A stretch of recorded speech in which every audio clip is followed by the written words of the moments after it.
এই শোন না, সামনেই তো তুলির জন্মদিন, ওর জন্য তো একটা সারপ্রাইজ প্ল্যান করতে হবে।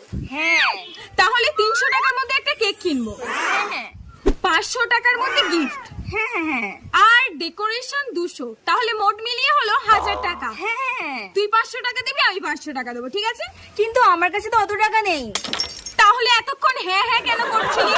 আগেই বলতে পারতিস, কম কম করে হিসাব করতাম। আচ্ছা ঠিক আছে, তাহলে 200 টাকার মধ্যে কেক, হ্যাঁ গিফটটা 400 টাকার মধ্যে, হ্যাঁ হ্যাঁ আর 100 টাকার মধ্যে ডেকোরেশন, ঠিক আছে? হ্যাঁ। তাহলে মোট হলো 700 টাকা। তুই 350, আমি 350, ঠিক আছে? কিন্তু আমার কাছে তো অত টাকা নেই। তাহলে এতক্ষণ হ্যাঁ হ্যাঁ কেন করছিলি? এক কাজ কর, তোকে কোনো টাকাই দিতে হবে না, তুই ফ্রিই সেলিব্রেশন করবি, আমি সব টাকা দিয়ে দিচ্ছি, ঠিক আছে? হ্যাঁ হ্যাঁ হ্যাঁ। আবার হ্যাঁ হ্যাঁ করছো?